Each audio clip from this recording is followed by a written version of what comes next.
جب یہ دعا مکمل ہو جائے تو قبولیت کے یقین کے ساتھ ایک بار پھر اپنی دعائیں مانگیں اور اس کے بعد زیارت امام حسین علیہ السلام پڑھیں۔ شب قدر میں 7ویں آسمان پر عرش کے نزدیک ایک منادی ندا دیتا ہے کہ اللہ پاک نے ہر اس شخص کے گناہ معاف کر دیے جو زیارت امام حسین علیہ السلام کے لیے آیا ہے۔ ان راتوں میں شب بیداری کرنی چاہیے۔ روایت ہے کہ جو شب قدر میں جاگتا رہے تو اس کے گناہ معاف ہو جائیں گے، اگرچہ وہ آسمانوں کے ستاروں، پہاڑوں کی جسامت اور دریاؤں کے پانی جتنے ہوں۔ ان راتوں میں 100 رکعت نماز بجا لائیں، جن کی ہر رکعت میں سورہ الحمد کے بعد 10 مرتبہ سورہ توحید پڑھیں۔ شب قدر کی راتوں میں اسکرین پر موجود یہ دعا پڑھیں۔ امام زین العابدین علیہ السلام ان راتوں میں قیام و قعود، رکوع و سجود کی حالت میں یہ دعا پڑھا کرتے تھے۔ علامہ مجلسی فرماتے ہیں کہ ان راتوں کا بہترین عمل یہ ہے کہ اپنی بخشش کی دعا کریں، اپنے اور اپنے والدین، اقربا اور زندہ و مردہ مومنین کے دنیا اور آخرت کے مطالب کے لیے دعا مانگیں، اور جس قدر ممکن ہو درود آل محمد پر بھیجیں۔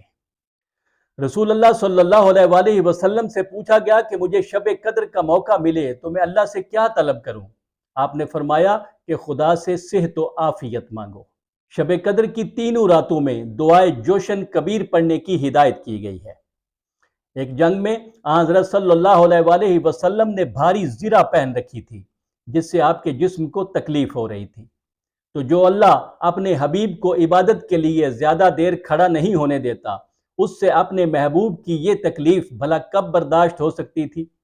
فوراً جبریل کو آپ کے پاس یہ دعا دے کر بھیجا اور حکم دیا کہ یہ زرہ اتار دیں اور یہ دعا پڑھیں۔ یہ دعا آپ کے لیے اور آپ کی امت کے لیے حفظ و امان کا ذریعہ ہے۔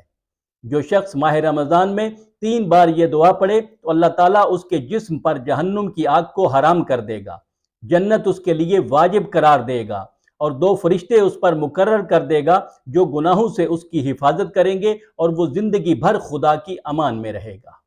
امام حسین علیہ السلام کا فرمان ہے کہ میرے والد گرامی علی ابن ابی طالب علیہ السلام نے مجھے اس دعا کو پابندی کے ساتھ پڑھنے کی وصیت فرمائی۔ یہ 1000 اسم ہیں اور انہی میں اسم اعظم ہے۔ ماہ رمضان 19ویں شب کے کچھ مخصوص اعمال بھی ہیں۔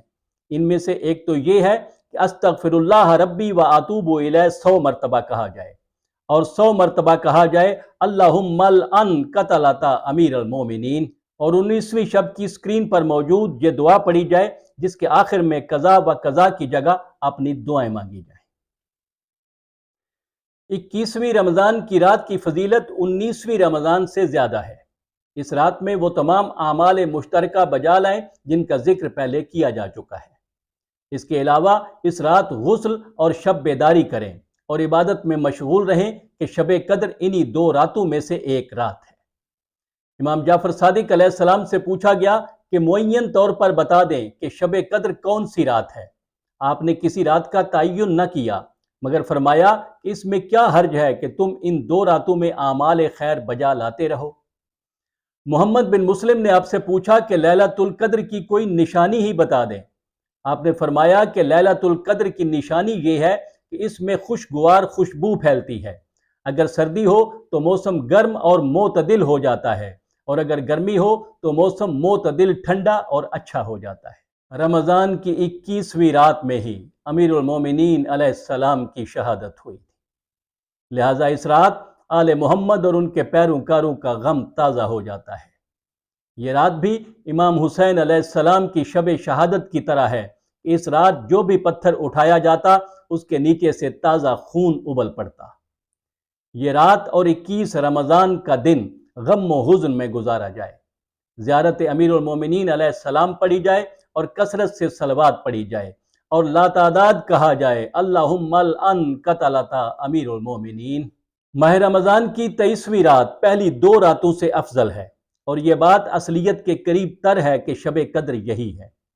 اس رات کے لیے پہلی 2 راتوں کے مشترکہ اعمال کے علاوہ کچھ مخصوص اعمال بھی ہیں، جن میں سے ایک تو یہ ہے کہ اس رات سورہ دخان کی تلاوت کی جائے اور 1000 مرتبہ سورہ قدر پڑھی جائے، اور امام جعفر صادق علیہ السلام نے قسم کھا کر فرمایا کہ جو اس رات سورہ عنکبوت اور سورہ روم پڑھے گا وہ اہل جنت میں سے ہوگا۔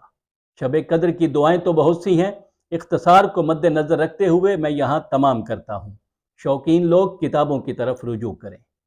ان راتوں میں کثرت سے دعائے امام زمانہ پڑھیں اور اس دعا کے بعد ایک بار یہ کہیں: یا مدبر الامور، یا باعث من فی القبور، یا مجری البحور، یا ملین الحدید لداؤد، صلی علی محمد و آل محمد۔ اب اپنے رحیم و کریم رب سے جو چاہیں مانگ لیں۔ انشاءاللہ پھر ملیں گے۔